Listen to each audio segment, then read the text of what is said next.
В Киеве погиб журналист Павел Шеремет. Сегодня около 8 утра автомобиль, на котором Шеремет ехал на работу, взорвался. Машина принадлежала руководителю «Украинской правды» Алене Притуле, но ее в машине не было. Детали трагедии узнавала Эльвина Сидбулаева. В этой сгоревшей дотла машине был известный журналист Павел Шеремет. Утром он отправился на работу, проехал несколько десятков метров. На перекрестке машина остановилась и через несколько секунд взорвалась.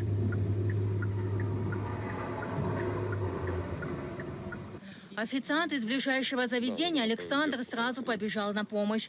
Автомобиль был в дыму. Такое чувство, как это снаряд какой-то рванул. Нашли несколько огнетушителей, пытались погасить. Там, небольшой пожар был в салоне. И вытаскивали человека, пытался спасти его. Он был жив еще, то есть стонал, переворачивался. Надеялся, что он останется жив, конечно. Почти сразу после взрыва подъехала скорая, полиция, пожарные. Несколько прохожих пытались спасти Павла Шеремета. Вона спихнула, як факел. Прибігла, схватила одіяло і давай тушити, поки піднесли вогнетушителі і воду. Дихання, видно було, що людина ще дихала. А ларьок, у мене оці лампи поотходили. Я прийшла, в мене не було світла, я думала, що відключили, притронулася, а ці плафони, вони поспадали, єлі-єлі висіли. Я побіжав за водою, там огнетушители не тушили, треба кричати, давай воду, це саме. Поки за водою, так подбегаю, они его как бы с машины вытянули. Потому что там в районе педали еще небольшой огонь там был, очаг огня, скажем так. А когда так давай быстро вытягивать, потому что в любую минуту еще думали, что она загорится. На месте гибели журналиста работает полиция, следственно-оперативные группы, эксперты. Взрывчатка была заложена близко к месту водителя, говорят правоохранители. Среди основных версий причина убийства называют его профессиональную деятельность. Не исключает убийство из-за неприязненных отношений, а также покушение на жизнь руководителя «Украинской правды» Алены Притулы. Именно ей принадлежало авто, в котором находился Шеремет. Рассматривают также причастность к убийству и российских спецслужб. Виключати російський слід не можна. Тому що, знаєте, у нас все дивним чином збігається з тими подіями, які відбуваються сьогодні в Україні. Тотальне загострення на фронті, фактично щоденні зухвалі атаки російсько-терористичних військ із застосуванням забороненої важкої артилерії. Плюс сюди можна додати всім відомий поп-парад і виключати версію участі в цьому злочині російських спецслужб ми не можемо. Коллеги и друзья Павла Шеремета, все, кто его знал сегодня, пришли в Киевский медиахаб, чтобы там почтить память погибшего журналиста.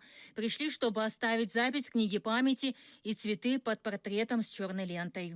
Мені зараз дивно, що тут тихо, бо Павло Героїч, він був надзвичайно життєрадісною, життєлюбом, величезний просто оптиміст, найбільший. То я вирішила, що просто буду посміхатися навпаки і любити життя так, як він любив. Зовсім недавно у Львові, я пам'ятаю, що він з багатьма людьми спілкувався, екскурсії проводив. І його багато львів'ян бачили, тому сьогодні ми були просто шоковані, коли довідалися цю новину. Тому, власне, своїм обов'язком вважали приїхати і віддати останню пам'ять. Он реально интересовался честной журналистикой и той, что проверяет факты. Поэтому мне очень больно сегодня. Президент Петр Порошенко поручил правоохранителям срочно расследовать гибель журналиста. Создали межведомственную рабочую группу силовых структур. К расследованию присоединятся ФБР и Європол. Відрядити найкращих процесуальних керівників і слідчих, найкращих оперативників. І це справа нашої честі. Вжити всі заходи для того, щоб в найкоротші терміни цей злочин було розкрито. Павел Шеремет родился и вырос в Беларуси, работал в России. Последние 5 лет он жил в Украине, работал журналистом в «Украинской правде» и ведущим на разных каналах телевидения и радио. К месту трагедии люди несут цветы. Свои соболезнования и надежду на тщательное расследование выразили Литва, США и ОБСЕ. Эльвина Сидбулаева, Роман Спиридонов, Эльдар Исматов, Эльдар Тарахташ. Заман, АТР. В эти минуты в Киеве проходит вечер памяти, посвященный Павлу Шеремету. На Майдане Незалежности находится и наш корреспондент Искендер Меметов. Коллега, вы в эфире.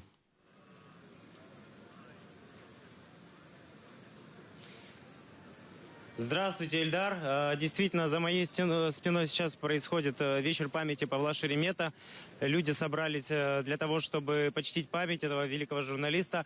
Также здесь со мной на Майдане Независимости находится Виталий Ищенко, журналист белорус, который вынужден был покинуть свою страну и переехать в Киев. Виталий, расскажите, пожалуйста, знали ли вы Павла? Павел был звездой. То есть звездой журналистики. И он помогал простым людям. Я его знал в переписке. И какие-то темы мы обговаривали. Он просил для своего сайта создать картинку. Я немного еще рисую. Поэтому мы имели чисто деловые связи. И сегодня то, что произошло, это, я бы сказал, не просто грустное какое-то событие. Это то, что Булгаков в рассказе «Киев-город» называл «На Киев наступила история». Наступила вот эта драматическая история, когда мы начали терять людей, которые имеют историческое значение. Я, если у меня есть некоторое время, хотел сказать про то, кто мало знает. Павел Шеремет был не только успешным журналистом на телеканалах, он вел сайт «Белорусский партизан». «Белорусский партизан» — это была его идеология. Это был этот третий голос народа, который не может быть в коллаборации в Белоруссии. И как сейчас некоторые народы, включая я понимаю, ваш, находятся под гнетом коллаборации. Что это такое? Это когда ты ощущаешь себя несвободным, когда ты не можешь с помощью культуры, с помощью твоих внутренних всех признаков развиваться и становиться тем, кем для нас, например, был Крым. Поэтому позвольте мне передать привет 3 бабушкам в селе Рыбачье, у которых я всегда отдыхал.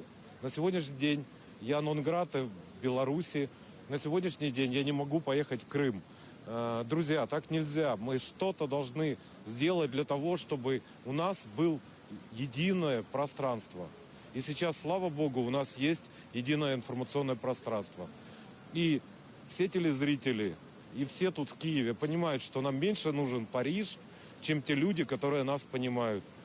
Поэтому на днях Павел возвращается домой. Я думаю, он не хотел так возвращаться.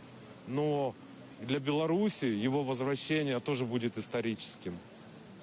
Историческим и драматическим. И мы тоже сожалеем. Спасибо, Виталий. Как я говорил, многие люди пришли почтить память Павла Шеремета. Также здесь был глава Меджлиса крымско-татарского народа Рифат Чубаров, был заместитель генерального директора телеканала АТР Айдер Муждабаев, телеведущий Андрей Куликов. Также сюда приехал глава антикоррупционной прокуратуры Назар Холодницкий, крымчанин. Все они высказались о том, что знали его лично. Кто-то видел его чаще, кто-то общался с ним больше. Но все они его знали как честного, доброго человека, который боролся за идеалы. Студия. Что ж, спасибо, Искендер. Это был наш корреспондент Искендер Меметов с Майдана Незалежности, где проходит вечер памяти, посвященный погибшему сегодня журналисту Павлу Шеремету.